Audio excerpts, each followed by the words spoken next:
کے بعد آپ لوگ کو واپس کر دیتا ہے جواب دیتا ہے. مثال کے طور پر میں نے ندا کو سوال پوچھا، راضیہ نے جواب دی، تو کیا ہو جائے گا؟ اس کا نمبر اس کو دے دیا جائے گا اور اس کا 1 مارک کٹ ہو جائے گا. اس لیے دھیان سے رکھو، کسی کا جواب نہیں دینا. اگر معلوم ہے تو اپنا جواب دینا 30 سیکنڈ کا وقت، 30 سیکنڈ کے اندر جواب دینا ہے. تو شروع میں لینا اور لاسٹ میں لینا اور بیچ میں سب ندی ہے. تو سب جو ہے نا دھیان سے جواب دو، ہڑبڑانے کی ضرورت نہیں ہے اور گھبرانے کی ضرورت نہیں ہے. ایک سوال کے جواب میں 5 مارک ملے گا. کتنے مارک؟ 5 مارک. اگر جواب غلط ہوا تو 0 مارک ملے گا. اور اس طرح سے میں 10 مرتبہ سوال پوچھوں گا، 10 سوال پوچھوں گا ایک بچے کو، یعنی 10 راؤنڈ ہوگا سوال. اور اس کے بعد جو ہے نا اکاؤنٹ کروں گا جن کا نمبر جو صحیح سب سے زیادہ جواب دے گا وہ پہلا نمبر ملے گا انشاءاللہ. ٹھیک ہے؟ تبھی یہ سوال جواب کے پروگرام کے بعد تقریری پروگرام آپ کی خدمت میں پیش کیا جائے گا. اور الحمدللہ کچھ بچے لوگوں نے بہت ہی محنت کر کے جفاکاشی کر کے تقریریں یاد کی ہے، آپ کی خدمت میں پیش کریں گے. آپ ذرا اطمینان سے بیٹھے رہیں. تو ابھی میں سوال کا سلسلہ شروع کرتا ہوں. سب سے پہلا سوال میں پوچھتا ہوں دائیں طرف سے. ادھر سے دائیں طرف سے میں سب سے پہلا سوال پوچھوں گا ندا کو. ندا محمد حنیف نگری کا نام دیکھ لیجیے، آپ اس کے سامنے بات کریں، صحیح ہوگا. اسلام کے کل کتنے ارکان ہیں؟ اسلام کے کل کتنے ارکان ہیں؟ سوال کو صحیح سے سمجھو، ٹائم ابھی شروع ہوتا ہے. ہاں زور سے. جواب بالکل درست ہے. اسلام کے کل 5 ارکان ہیں. جواب زور سے بولنا تاکہ لوگوں کو سننے میں آئے. ہاں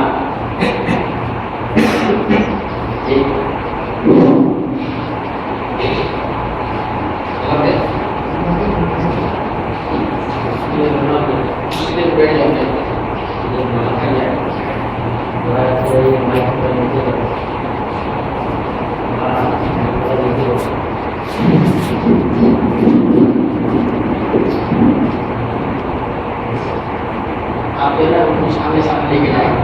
آپ کی ٹیم یہی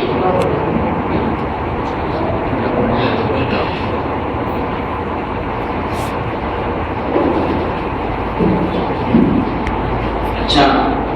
دوسرا سوال، راضیہ، کلمہ شہادت کے کتنے جز ہیں؟ 2 جز ہیں. جواب بالکل درست ہے. یہ اشارہ کیوں کرتی ہے؟ پوچھنا نہیں ہوگا.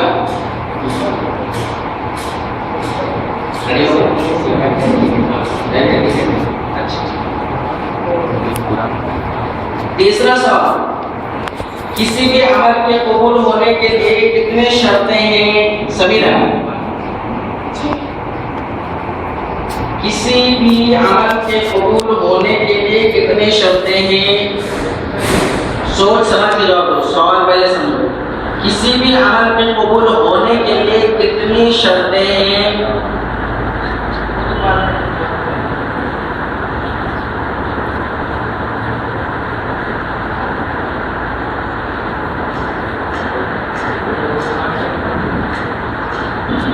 جواب صحیح نہیں ملا. 6 نہیں، کسی بھی عمل کے قبول ہونے کے لیے 3 شرطیں ہیں. جو سوال پوچھ لیا جائے گا دوبارہ دوسرے بچے کو نہیں پوچھا جائے گا. جواب غلط ہے. اچھا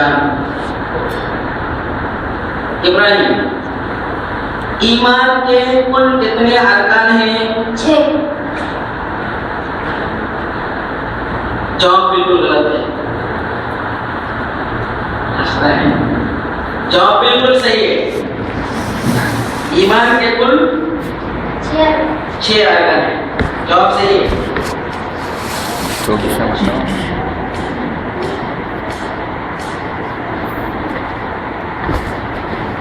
کیا اللہ کے سوا کسی کو قیامت کا علم ہے؟ نہیں. ماشاءاللہ. یہ عقیدے کے بارے میں لگتا ہے چھوٹی سی بات ہے لیکن یہ بہت بڑی بات ہے کہ قیامت کا علم بہت سارے لوگوں کو ایسا عقیدہ ہے کہ محمد رسول اللہ صلی اللہ علیہ وسلم کو قیامت کا علم تھا. یہ بالکل غلط ہے. صحیح جواب یہی ہے 5 مارک والا کہ قیامت کا علم اللہ کے سوا کسی کو نہیں ہے. جواب صحیح ہے. اللہ پر ایمان کا مطلب کیا ہے؟ اللہ کی ربوبیت پر ایمان, اللہ کی الوہیت پر ایمان, اللہ کی اسماء و صفات پر ایمان. ماشاءاللہ. جواب بالکل صحیح ہے. یہ کیا نام ہے؟ دیکھیں 2 بچے نہیں ہیں, ان کا کٹ کر دو. سامنے کٹ کر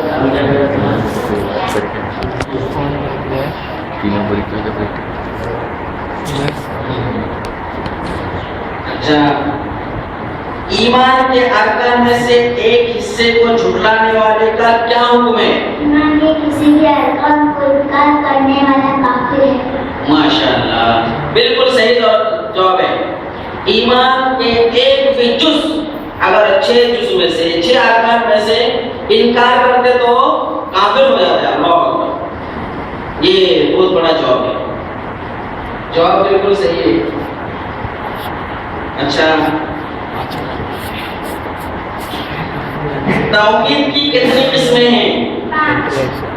توحید کی کتنی قسمیں ہیں؟ توحید کی کتنی قسمیں ہیں؟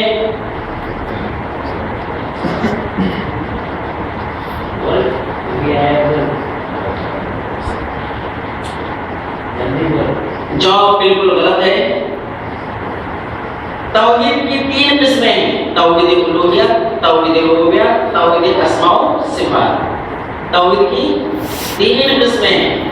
توحید الوہیت, توحید ربوبیت, توحید اسماء و صفات. ٹھیک ہے. اچھا.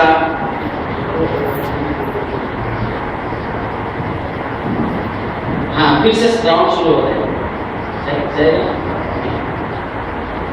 کچھ مشہور فرشتوں کے نام بتاؤ. جبرائیل علیہ السلام, میکائیل علیہ السلام, اسرائیل علیہ السلام. جواب بالکل صحیح ہے. جبرائیل علیہ السلام, میکائیل علیہ السلام, اسرائیل علیہ السلام, اسرائیل علیہ السلام, یعنی نام صحیح بتایا. اچھا.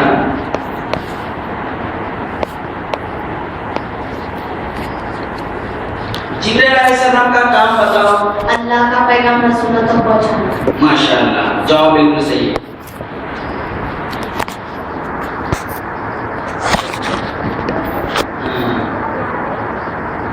میکائیل کا کام بتاؤ.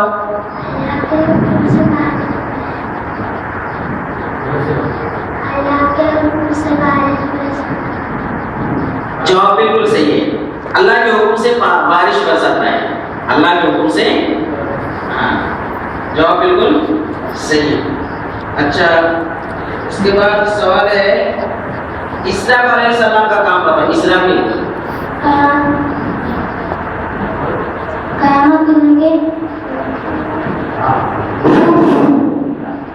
ہاں سور پھونک کے دکھایا.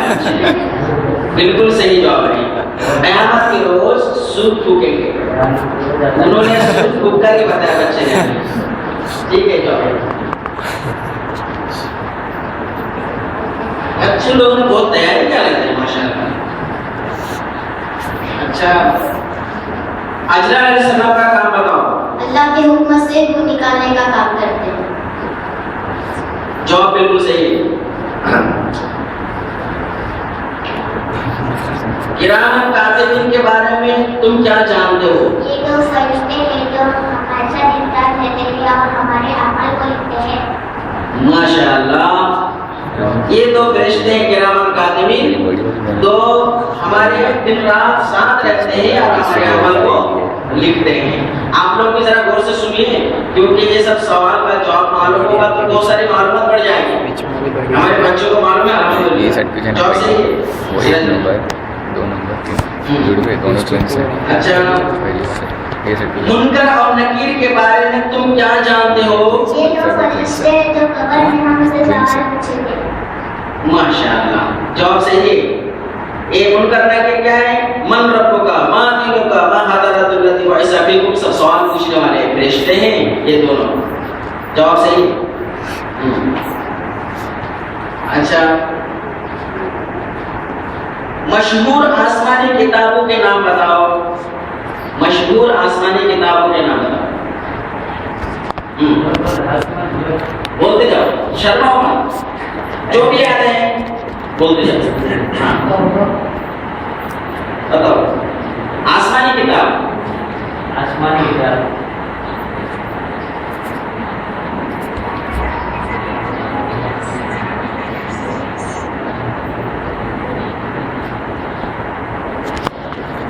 بچی ڈر گئی. آواز یاد ہے لیکن قرآن بولنے جاتے ہیں لیکن ڈرتے ہیں. جواب صحیح نہیں ہے. یہ بھی بتاتے تھے نا قرآن بتاتے تھے تو مان جاتا تھا. یعنی آسمانی کتاب توراہ ہے، زبور ہے، انجیل ہے، قرآن ہے. یہ ساری آسمانی کتابیں. صحف ابراہیم، صحف موسیٰ، یہ ساری جو ہے نا کتابیں آسمانی ہیں. تو مشہور کتاب قرآن، تورات، زبور، انجیل. اچھا تورات کس نبی پر نازل کیا گیا تھا؟ موسیٰ. حضرت موسیٰ علیہ السلام پر. بالکل صحیح جواب ہے.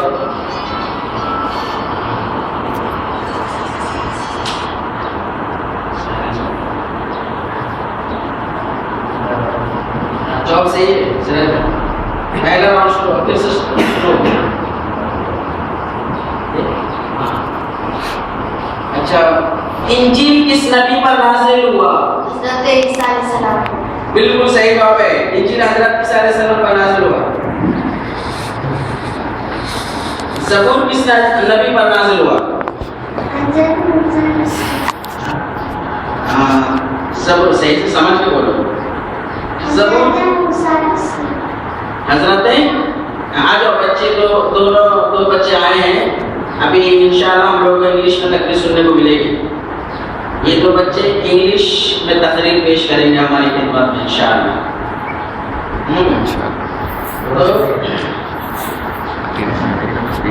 جواب صحیح نہیں ہے. ہاں حضرت داؤد علیہ السلام. ہاں حضرت داؤد علیہ السلام کا. اچھا سوال ہے قرآن کس نبی پر نازل ہوا بھائی؟ حضرت محمد صلی اللہ علیہ وسلم. ماشاءاللہ. یہ جو ہے نا ایسا مت سوچے کہ چھوٹا سوال ہے.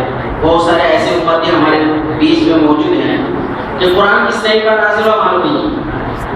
اس لیے ہمیں معلوم ہونا چاہیے قرآن ہمارے نبی سرور کائنات محمد صلی اللہ علیہ وسلم پر نازل کیا گیا.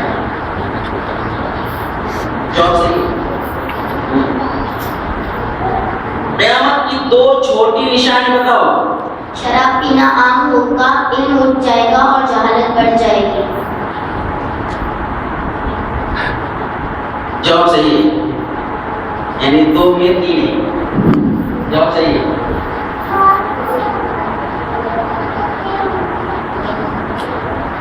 قیامت کی دو بڑی نشانی بتاؤ. دجال کا آنا، حضرت صلی اللہ علیہ وسلم کا نازل ہونا. ماشاءاللہ بچے تو بہت زبردست آپ کے لگتا ہے. جواب صحیح ہے. اچھا سب سے آخر رسول کا نام بتاؤ. حضرت محمد صلی اللہ علیہ وسلم. سب سے آخر رسول کون ہے؟ حضرت محمد صلی اللہ علیہ وسلم. اس کے بعد اگر کوئی دعویٰ کرے کہ میں رسول ہوں نبی وہ جھوٹا ہے. ہاں اس لیے جو ہے سوال پوچھا جاتا ہے کہ عقیدہ بنانا ہے ہم کو کہ ہمارے نبی سب سے آخری نبی رسول ہیں. اس کے بعد کبھی رسول اور نبی آنے والے نہیں. صحیح جواب ہے. اچھا قرآن کا سب سے پہلے حکم کیا ہے؟ ہاں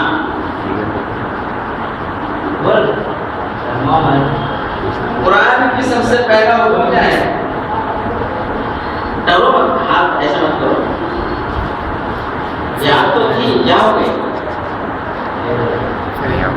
لوگوں کے سامنے نماز پڑھنا ہو تو عبادت کریں. قرآن کا سب سے پہلا حکم کیا ہے؟ سب سے پہلا حکم عبادت کرنا. جواب صحیح نہیں ہے. اللہ نے ادھر سے جائیے تیسرا راؤنڈ چوتھا. اللہ نے انسان اور جنت کو کیوں پیدا کیا؟ ہاں بھائی یاد رکھنا، اللہ نے ہمیں اور جناتوں کو کیوں پیدا کیا؟ اپنی عبادت کے لیے. ماشاءاللہ جواب صحیح ہے. اس کے بعد سوال ہے سب سے بڑا گناہ کون سا ہے؟ شرک. جواب صحیح ہے. شرک سب سے بڑا گناہ ہے. جتنے بھی گناہ ہیں سارے گناہ ایک طرف، شرک ایک طرف، تو شرک سب سے بڑا ہے. سمجھ گئے؟ ہاں یاد رکھیے. اس کے بعد سوال ہے شرک کرنے کا نقصان کیا ہے؟ شرک کرنے کا نقصان کیا ہے؟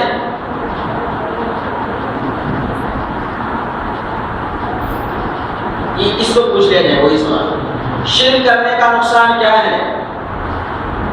شرک کرنے پر جنت حرام ہے. ماشاءاللہ جواب بالکل صحیح ہے. شرک کرنے پر جنت حرام ہے.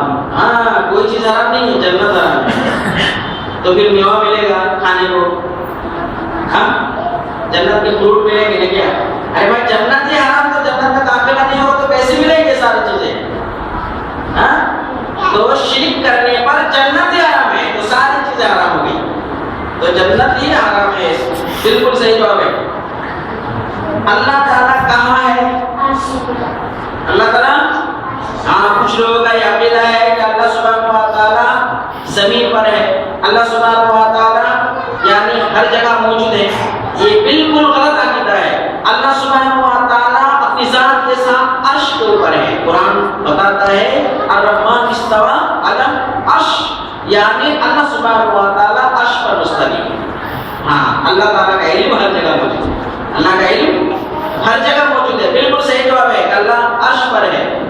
ہمارے بچے عقیدہ بنائیں گے کہ اللہ کا علم ہر جگہ موجود ہے اور اللہ تعالیٰ عرش پر ہے. بالکل صحیح جواب ہے.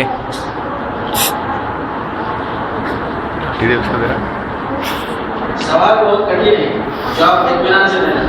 سب سے پہلے مکہ میں بت پرستی کی بنیاد کس نے ڈالی؟ ہم لوگ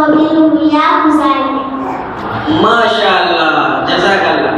یہ میں سوچ نہیں سکتا تھا کہ جواب دے پائے گا، لیکن یہ بھی جواب دے دیں. بت پرستی یعنی بتوں کی پوجا شروع کس نے کیا تھا؟ عمرو بن لحیہ خزاعی نے. سب سے پہلے مکہ میں بت پرستی کا آغاز عمرو بن لحیہ خزاعی نے کیا. آپ لوگ یاد کرو. ہاں ماشاءاللہ 5 مارک کم نہیں ہونا ہے. بالکل صحیح جواب. اس کے بعد سوال ہے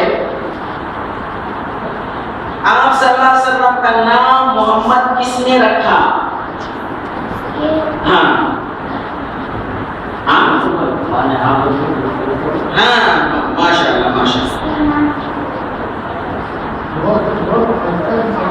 ہاں تو جواب صحیح ہے. احمد بولی نا. میں نے کیا سوال پوچھا تھا کہ ان کا نام محمد غلط ہے. محمد ہے تو صحیح ہے، احمد ہے تو صحیح ہے. آپ صلی اللہ علیہ وسلم کا نام احمد آپ کی ماں نے رکھا ہے. احمد چلیے 5 مارک دے دیجیے کیونکہ جو ہے نا احمد اور محمد میں گڑبڑ ہو گئی تھوڑی سی. تو یہ بتا دیتا ہوں کہ آپ کا نام محمد جو ہے نا کس نے رکھا؟ محمد رکھا، یعنی آپ کے دادا آپ کے چچا عبد المطلب نے، اور احمد رکھا آپ کی ماں نے. ٹھیک ہے.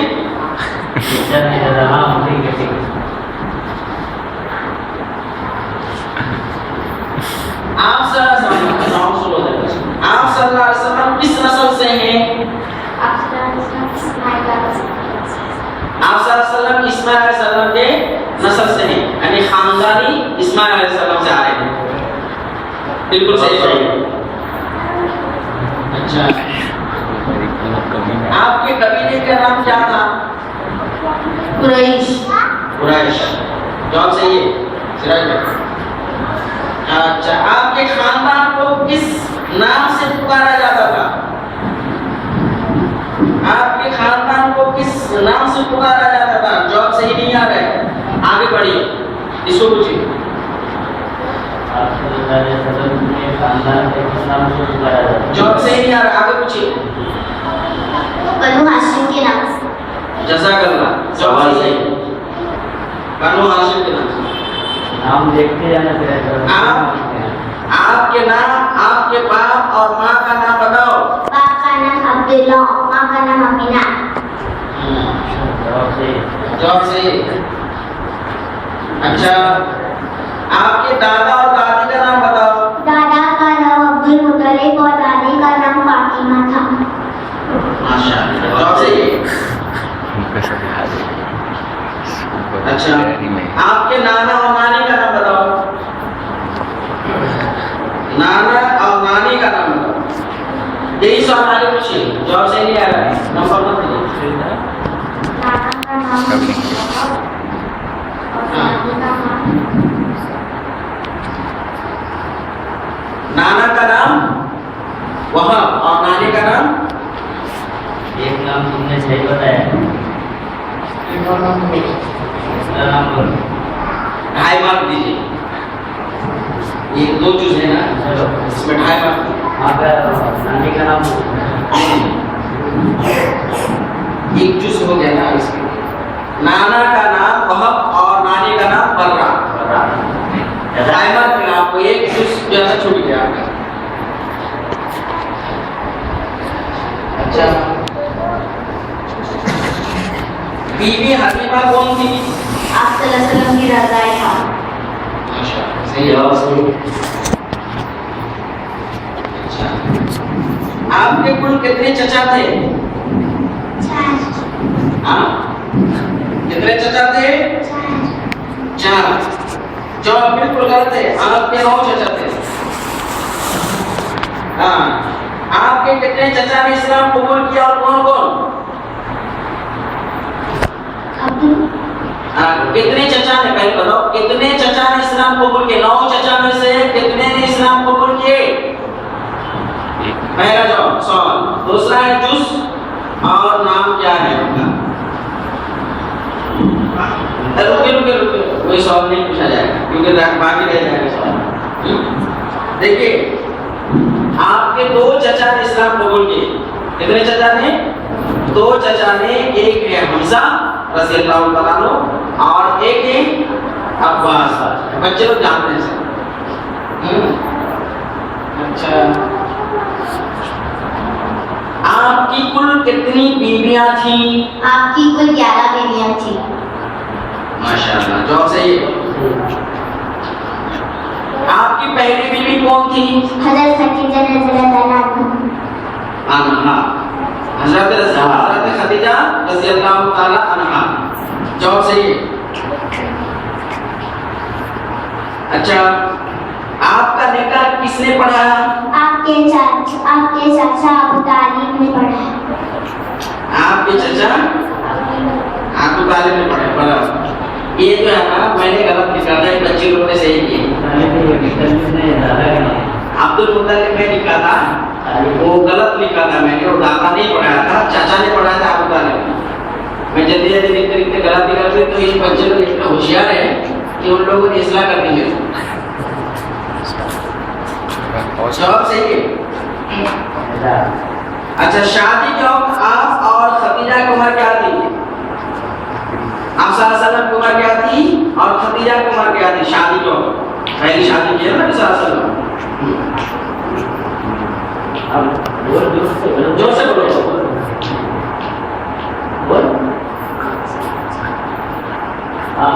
آگے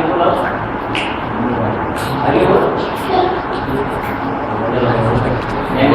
جواب صحیح نہیں ملا. آپ کی عمر 40 سال تھی اور خدیجہ رضی اللہ تعالیٰ عنہا کی عمر آپ کی عمر 25 سال تھی اور خدیجہ رضی اللہ تعالیٰ عنہا کی عمر 40 سال تھی. یعنی 15 سال چھوٹے تھے ہمارے نبی صلی اللہ علیہ وسلم اپنی بیوی خدیجہ رضی اللہ تعالیٰ عنہا سے. ہم لوگ ایسے سمجھتے ہیں.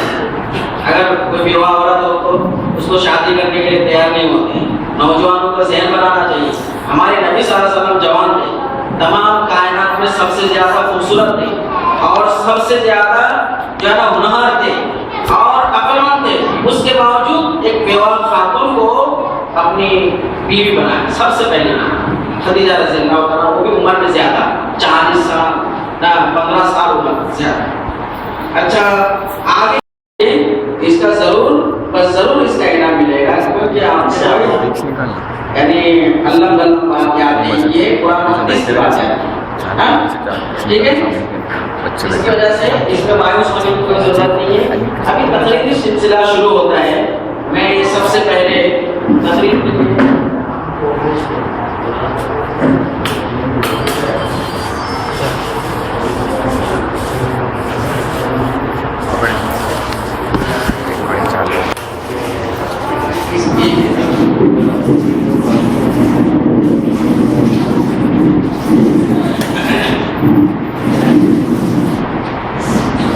سب سے پہلے میں دعوت دیتا ہوں صالحہ انعام محمد شاہ کو, اور اس کا موضوع ہے اتباع سنت, یعنی نبی صلی اللہ علیہ وسلم کی سنت کے بارے میں چند بات آپ کی خدمت کو پیش کر رہی ہے. آپ ذرا توجہ سے سماعت کیجیے. آواز کس کے بارے میں؟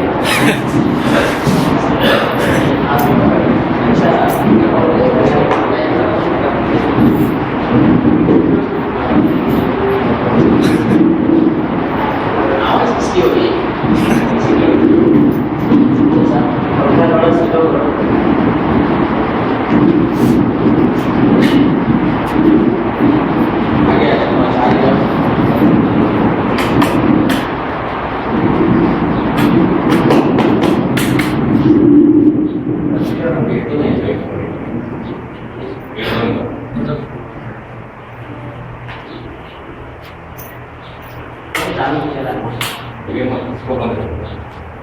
السلام علیکم ورحمۃ اللہ وبرکاتہ.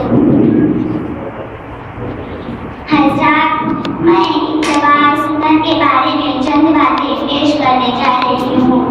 حضرات, دین اسلام میں رسول اللہ صلی اللہ علیہ وسلم کی اطاعت اسی طرح فرض ہے جس طرح اللہ تعالیٰ کی اطاعت فرض ہے.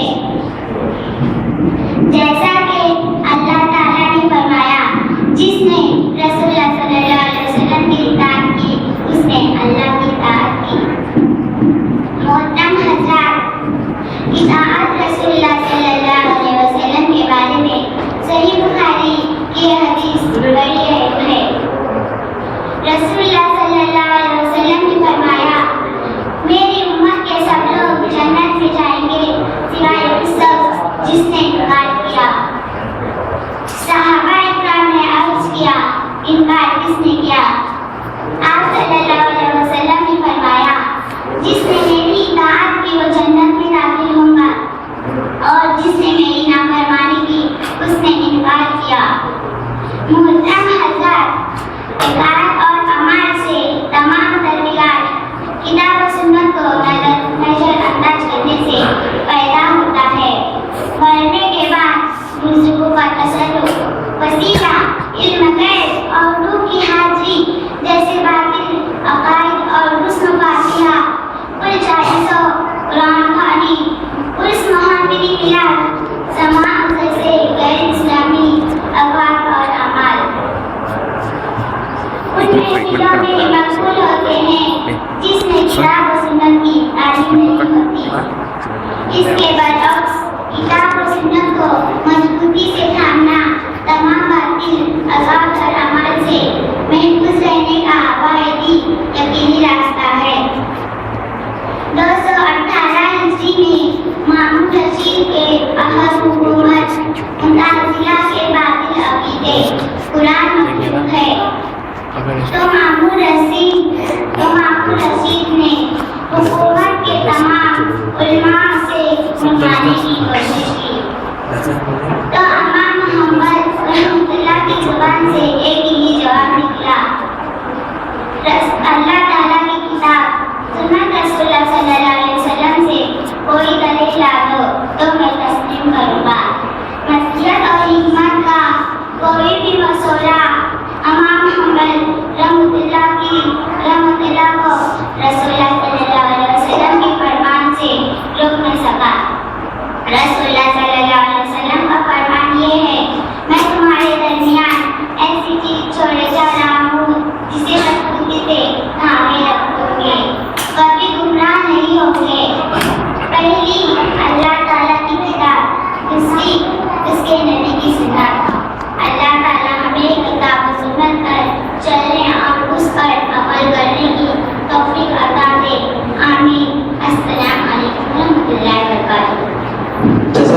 احسن الجزاء فی الدنیا والآخرہ.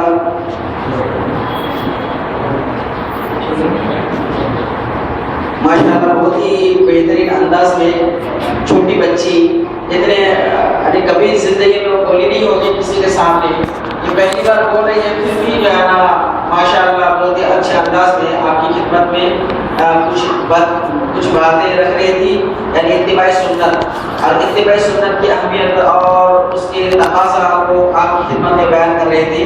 الحمدللہ اللہ سبحانہ و تعالیٰ اس کو جزائے خیر دے. ابھی دوسرا اس پروگرام کا دوسرا خطیب ہے شبا قادم شاہ.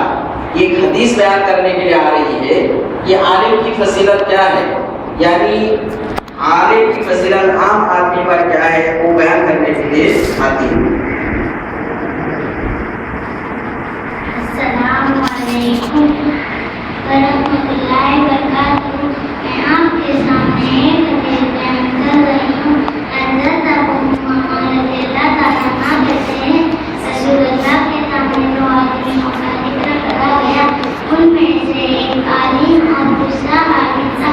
آپ صلی اللہ علیہ وسلم نے فرمایا کہ عالم کو عابد پر اس لیے فضیلت حاصل ہے جب مجھے سے کسی عام آدمی پر حاصل ہے.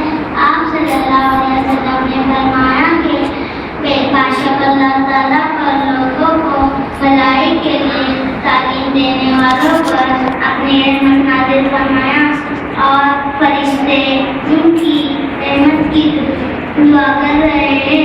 زمینوں آسمان کی ساری مخلوق اللہ کے بالوں میں چوٹیاں اور پانیوں میں مچھلیاں ان کی رحمت کی دعا کر رہے ہیں. ہمارے لیے اس لیے ہمیں بھی علم سے حاصل کرنا چاہیے. اللہ پر ہمیں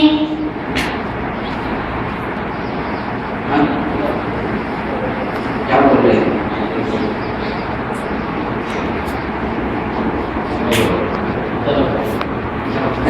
جب بھول گئی، یعنی بچوں کے سامنے لوگوں کے سامنے کھڑے ہو کر جو ہے نا بھول جاتی ہے.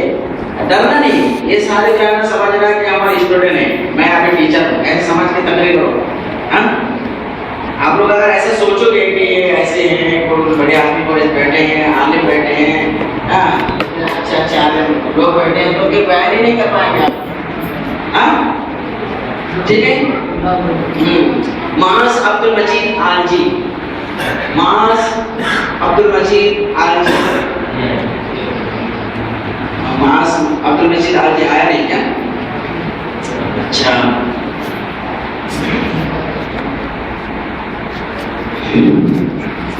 عرفہ صادق شاہ، عرفہ صادق شاہ،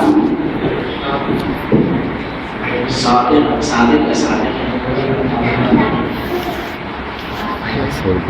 السلام علیکم ورحمۃ اللہ. میں آپ سے ایک حدیث بیان کر رہی ہوں.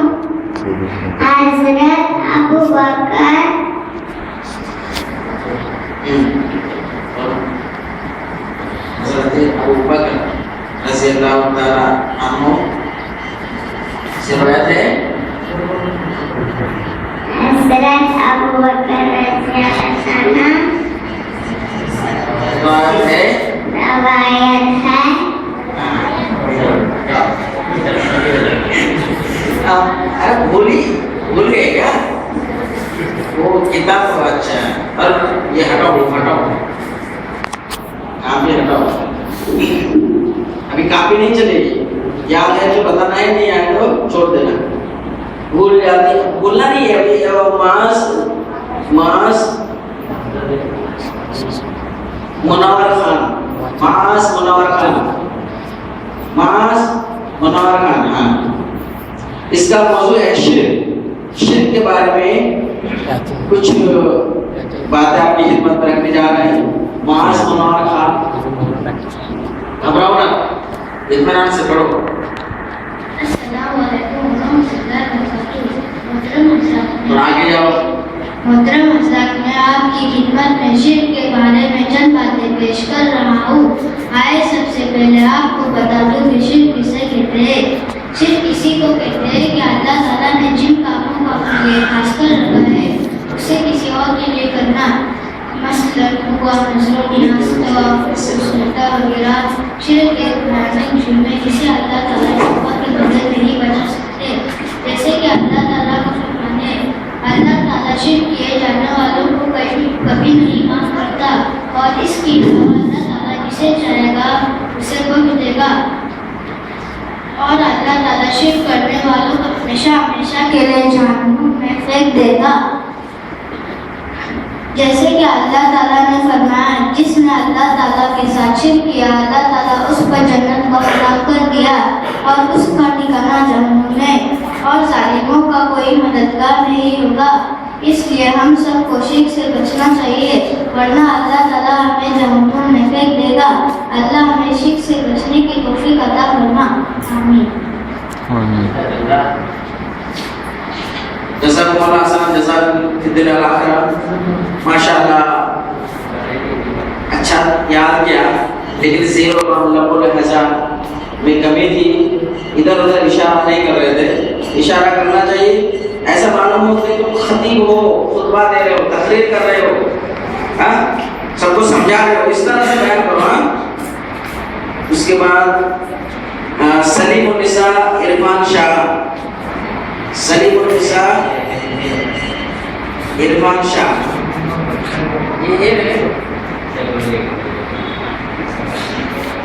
السلام علیکم ورحمۃ اللہ. میں آپ حضرت کے سامنے ایک حدیث بیان کر رہی تھی. حضرت عبداللہ رضی اللہ تعالیٰ عنہ سے روایت ہے کہ یہ 4 عادتیں جس کسی میں ہو تو یہ خالص منافق ہے.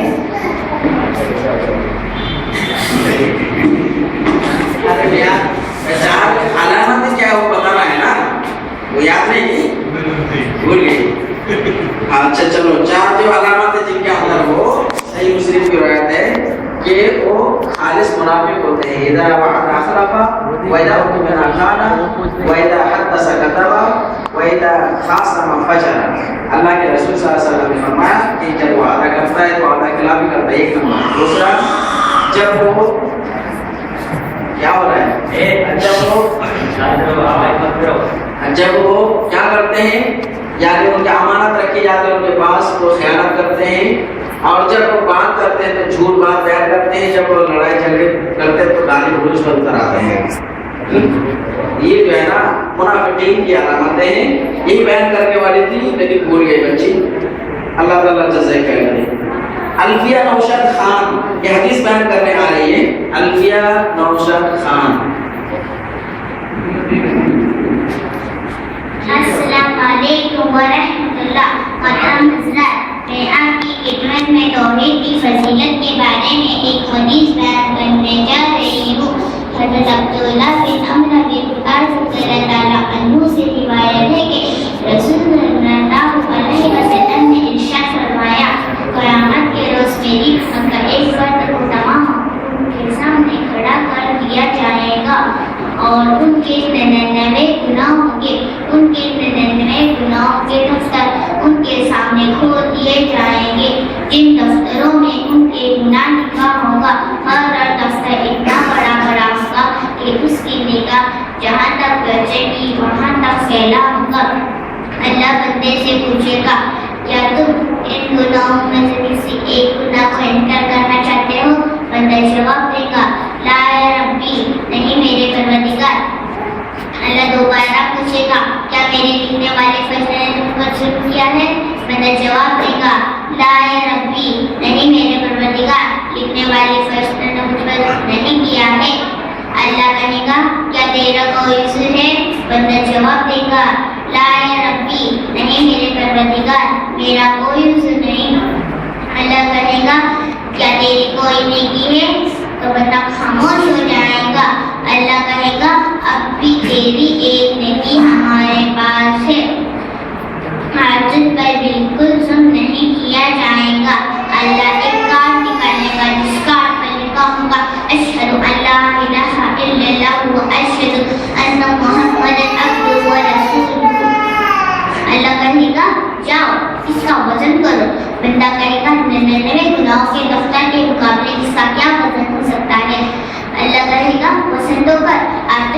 بالکل نہیں کیا جائے گا.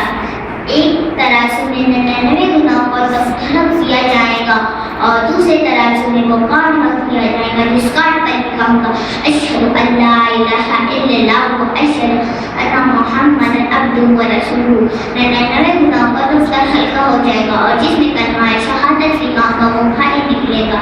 اس حدیث کو ایمان ترمذی رحمۃ اللہ علیہ نے روایت کیا ہے. مطلب حضرت اس حدیث سے ہمیں توحید کی فضیلت معلوم ہوئی. اللہ ہمیں توحید کی فضیلت سمجھنے اور توحید میں قائم رہنے کی توفیق عطا فرمائے. آمین. السلام علیکم ورحمۃ اللہ. جزاک اللہ احسن جزاک اللہ خیر. ماشاء اللہ بہت ہی بہترین انداز میں حدیث ہی صحیح لیکن بہت ہی بہترین انداز میں بیان کیے ہے اور اس میں پوری اچھی انداز میں بیان کیا ہے کہ سمجھ میں آ رہی ہے کہ وہ تقریر ہی کر رہی تھی. ماشاء اللہ جزاک اللہ. اچھا اس کے بعد ہے حسین تنویر جھاری.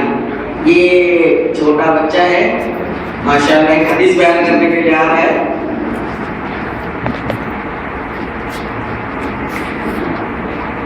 السلام علیکم ورحمۃ اللہ. محترم حضرات, میں آپ کی خدمت میں ایک حدیث بیان کرنے جا رہا ہوں. رسول اللہ صلی اللہ علیہ وسلم نے ایک مرتبہ حضرت حذیفہ اور حضرت حسن کو کھیلتے ہوئے دیکھا اور وہ دونوں چھوٹے بچے تھے. رسول اللہ صلی اللہ علیہ وسلم نے حضرت حذیفہ رضی اللہ عنہ کو پکڑ کے گود میں بٹھایا اور حضرت حسن کو کہا کہ بیٹا تو بھی آ جا, اور حضرت حسن کو بھی بیٹھایا اور دونوں کو پیار سے سینے سے لگایا اور فرمایا کہ اے اللہ تو ان دونوں پہ رحم فرما کیونکہ میں ان دونوں سے محبت کرتا ہوں. اس حدیث سے معلوم ہوا کہ رسول اللہ صلی اللہ علیہ وسلم بچوں سے بہت محبت کرتے تھے, اس لیے ہمیں بھی بچوں سے محبت کرنا چاہیے. السلام علیکم ورحمۃ اللہ. ماشاء اللہ جزاک اللہ. کیا یہ بہترین انداز میں بچہ نے ایک حدیث بیان کیا ہے اور وہ بچہ خود ہے کہتے ہیں بچوں سے محبت کرنا چاہیے. مطلب یہ ہے کہ سب ان سے محبت کرنا چاہیے اور اس قسم کے جتنے بھی بچے ہیں ہمارے معاشرے کے اندر سارے بچوں سے اللہ کے نبی صلی اللہ علیہ وسلم اپنے معاشرے کے بچوں سے محبت کرتے تھے, چاہے وہ مسلمان ہو غیر مسلم ہو چاہے وہ کوئی بھی بچے ہو. بچے ہوتے تھے اس سے محبت کرتے تھے اللہ کے نبی صلی اللہ علیہ وسلم یعنی ان سے پیار سے گود میں لیتے تھے اٹھاتے تھے. اور اسی طرح سے ہمیں بھی اپنے معاشرے کے اندر کوئی بھی بچے ہو کسی کا بھی بچے ہو ان سے محبت کرنا چاہیے. یہ نبی صلی اللہ علیہ وسلم کی سنت ہے اور نبی صلی اللہ علیہ وسلم کی سیرت ہے اور اس سیرت ہمارے اندر ہونا چاہیے. ماشاءاللہ یہ چھوٹا بچہ تھا اور بہترین انداز میں اس حدیث کو بیان کیا ہے. اللہ تعالیٰ اس کو جزائے خیر دے. اس کے بعد عافیہ نوشاد خان ایک حدیث بیان کرنے آ رہی ہے. عافیہ نوشاد خان.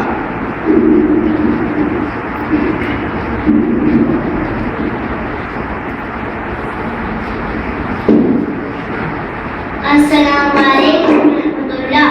محترم حضرات, میں آپ کی خدمت میں ایک حدیث بیان کرنے جا رہی ہوں. حدیث یہ ہے حضرت علی بن شہاب رضی اللہ عنہ سے روایت ہے کہ رسول صلی اللہ علیہ وسلم نے فرمایا ایک آدمی ایک مکھی کی وجہ سے جنت میں چلا گیا اور دوسرا آدمی ایک ہی مکھی کی وجہ سے جہنم میں چلا گیا. صحابہ کرام نے عرض کیا یا رسول اللہ یہ کیسے؟ ایک آدمی ایک مکھی کی وجہ سے جنت میں کیسے گیا اور دوسرا آدمی ایک ہی مکھی کی وجہ سے جہنم میں کیسے گیا؟ تو رسول صلی اللہ علیہ وسلم نے جواب دیتے ہوئے ارشاد فرمایا دو آدمی ایک قبیلے کے پاس سے گزر رہے تھے. اس قبیلے کا ایک بت تھا جس پہ چڑھاوا چڑھائے بغیر کوئی نہیں گزر سکتا تھا. چنانچہ ان میں سے ایک شخص کو کہا گیا کہ یہ چڑھاوا چڑھائے. اس نے کہا میرے پاس ایسی کوئی چیز نہیں جس سے میں یہ چڑھاوا چڑھائے. تو قبیلے کے لوگوں نے کہا تو یہ چڑھاوا چڑھا ہی ہوگا، چاہے تو تمہیں مکھی پکڑ کے چڑھاؤ۔ مسافر نے ایک مکھی پکڑی اور خود کے نظر کر دی، لوگوں نے اسے جانے دیا، وہ آدمی جہنم میں چلا گیا۔ یعنی رسول صلی اللہ علیہ وسلم نے فرمایا ایک مکھی کو غیر اللہ کی خوشی کے لیے چڑھانے کی وجہ سے وہ آدمی جہنم میں چلا گیا۔ تو قبیلے کے لوگوں نے دوسرے آدمی سے بھی کہا کہ وہ ایسی کوئی چیز دے اور بت کے نظر کر دے۔ اس نے کہا میں اللہ کے علاوہ کسی اور نام کا چڑھاوا نہیں چڑھاؤں گا۔ تو لوگوں نے اسے قتل کر دیا اور وہ آدمی جنت میں چلا گیا۔ اس حدیث کو امام احمد نے روایت کیا ہے۔ محترم حضرات، اس حدیث سے شرک کا نقصان اور توحید کا فائدہ معلوم ہوا۔ شرک کرنے پر جہنم چلا گیا اور توحید پر قائم رہنے پر جنت چلا گیا۔ اس لیے ہمیں بھی شرک سے بچنا چاہیے اور توحید پر قائم رہنا چاہیے۔ اللہ ہمیں اس حدیث پاک پر عمل کی توفیق عطا فرمائے، آمین۔ السلام علیکم۔ جزاک اللہ حسن جزاک اللہ خیر۔ بہت ہی بہترین انداز میں توحید کا فائدہ اور شرک کے نقصان کیا ہے اس کے بارے میں بہت ہی بہترین انداز میں ایک حدیث بیان کی ہے۔ اللہ تعالیٰ اس کو جزائے خیر کرے۔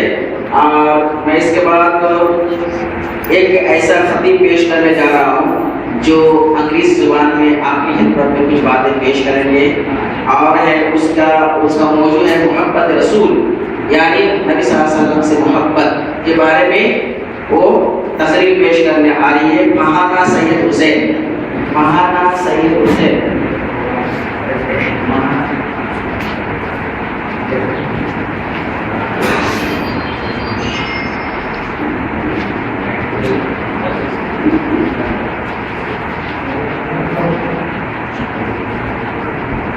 بالکل۔ السلام علیکم ورحمۃ اللہ۔ I welcome our respected guests and our Muslim brothers and sisters. I am going to present my speech on a beautiful topic, which is loving Prophet Muhammad sallallahu alaihi wasallam. My brothers and sisters, highest love want to explain the status of Muhammad sallallahu alaihi wasallam in the Quran. Say, O Muhammad sallallahu alaihi wasallam to mankind, if you really love Allah, then follow me. Accept Islamic monotheism. Follow the Quran and the Sunnah. Allah will love you. O my brothers and sisters, love of Allah's messengers, Muhammad sallallahu alaihi wasallam,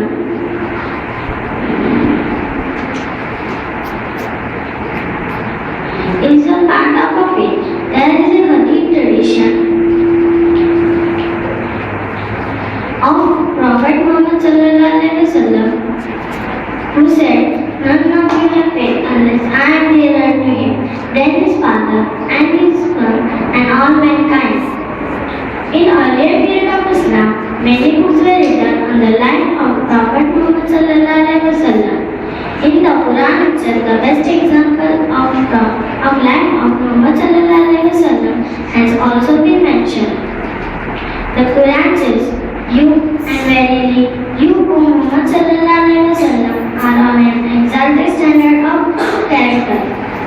The ayat of Quran and Hadith which I have presented in front of you understand or proves us that we all should truly love our Prophet Muhammad sallallahu alaihi wasallam, and true love is that we should follow him in his character, behavior and worship and lifestyle of Muhammad sallallahu alaihi wasallam. محبت رسول کے بارے میں چند بات پیش کر رہی تھی یہ بچی انگریزی زبان میں۔ اس میں ایک حدیث یہ بھی بیان کی اس نے،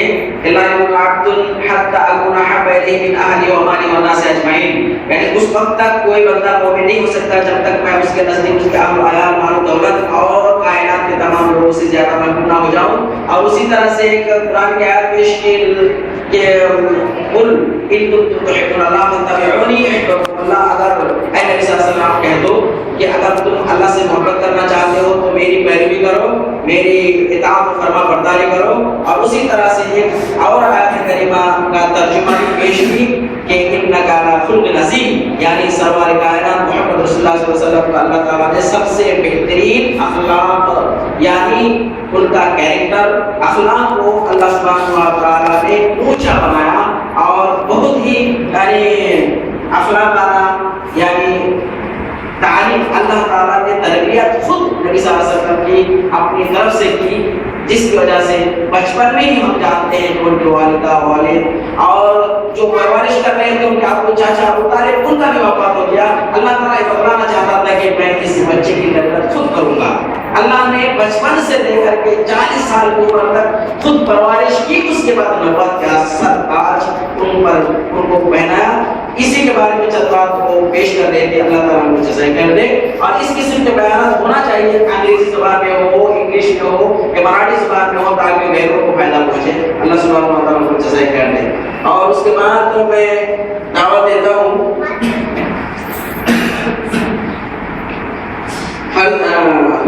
فرزین نوشاد خان، نہیں اس سے پہلے اور ایک بچی ہے ام کلثوم انور خان. ام کلثوم انور خان، اس کا بیان ہے قرآنی تعلیمات. قرآنی تعلیمات کے بارے میں کچھ بات آپ کی خدمت میں پیش کرنے جا رہی ہے. ایک منٹ تھوڑی دیر یہ بیان ختم نہیں ہوا.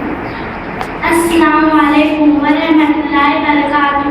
میں آپ کی خدمت میں قرآنی تعلیمات کے بارے میں چند باتیں پیش کرنے جا رہی ہوں. محترم حضرات، نزول قرآن سے قبل عرب معاشرہ مذہبی، معاشرتی، اخلاقی اور سیاسی ہر لحاظ سے ظلمت و جہالت کی ایک سطح گہرائیوں میں ڈوبا ہوا تھا. ہر طرف شرک اور بت پرستی کا دورہ تھا. لوگ ایک دوسرے کے خون کے پیاسے اور ایک دوسرے کے ایمان و عزت کے لٹیرے تھے. لڑکیوں کو زندہ درگور کرنا عام سی بات تھی. شراب، جوا اور نزاعم کی زندگی کا لازمی حصہ بن چکے تھے. اریانی کا یہ عالم تھا کہ مرد عورتیں اریانی ہو کر بیت اللہ شریف کا طواف کرنا نیکی کا کام سمجھتے تھے. ان حالات میں جب قرآن مجید کا نزول ہوا تو چند سالوں کے مختصر آسنا میں قرآن تعلیمات نے حیرت انگیز طور پر عربوں کی کایا پلٹ کر دیا. مولانا الطاف حسین حاجی رحمۃ اللہ نے کہا ہے، وہ بجلی کا کڑکا تھا یا صوت ہادی، وہ بجلی کا کڑکا تھا یا صوت ہادی، عرب کی زمین جس میں ساری ہلا دی. محترم حضرات، وہ لوگ جو اپنی بیٹیوں کو زندہ دفن کرنا معمولی بات سمجھتے تھے، وہ خود رسول صلی اللہ علیہ وسلم کی خدمت میں حاضر ہو کر اپنا جرم قبول کرتے، اپنے کیے پر آنسو بہاتے تھے. ایک آدمی حاضر ہوا اور عرض کیا، یا رسول اللہ، میری ایک بیٹی تھی جو مجھ سے بہت مانوس تھی. میں اسے بلاتا تو دوڑتی دوڑتی میرے پاس آتی. ایک روز میں نے اسے بلایا، اپنے ساتھ لے چل پڑا. راستے میں ایک کنواں آیا، میں نے اس میں اسے دھکا دے دیا. اس کی آخری آواز میرے کانوں میں پڑی ہوئی تھی، ہائے بابا، ہائے بابا. یہ سن کر رسول صلی اللہ علیہ وسلم کے آنسو بہنے لگے. لوگوں نے اس آدمی کو روکنے کی کوشش کی تو آپ صلی اللہ علیہ وسلم نے فرمایا، اسے مت روکو. محترم حضرات، وہ لوگ جو مال و دولت کے لیے ڈاکے ڈالتے، مار پیٹ کرتے، قرآن تعلیمات نے انہیں مال و دولت سے اس قدر بے نیاز کر دیا. وہ لوگ جو ہے وہ شراب پانی کی طرح بہاتے تھے، شراب پانی کی طرح بہاتے تھے، جن کے نزدیک انسانی جان کی کوئی قدر و قیمت نہ تھی. قرآن تعلیمات نے انہیں مال و دولت سے اس قدر بے نیاز کر دیا ہے. محترم حضرات، معاشرہ جاہلیانی اور بہائی کا یہ عالم تھا کہ ایک عورت کا 10 مردوں سے تعلق اپنا قانونی نکاح میں حیثیت رکھتا تھا. قرآن تعلیمات نے عورتوں میں اس قدر شرم و حیا کا جذبہ پیدا فرما دیا کہ وہ ہر لمحہ آخرت کی فکر کرنے لگے. محترم حضرات، جس معاشرہ میں اپنے مرنے والوں پر ناطق کرنا، چہرہ پیٹنا، چیخنا چلانا، برس آبرس تک مرثیہ کہنا باعث فخر سمجھا جاتا تھا، اس معاشرہ میں مرد کو صبر و ضبط کے سانچے میں ڈالا گیا کہ مرد خواتین بھی صبر برباد کا پیکر بن گئی. وہ لوگ جو ایک دوسرے کے خون کے پیسے رہتے تھے، جن کے نزدیک انسانی جان کی کوئی قدر و قیمت نہ تھی، قرآن تعلیم، کتاب و سنت کی تعلیمات نے انہیں نہ صرف بلکہ غیروں کی جان کا محافظ بنا دیا.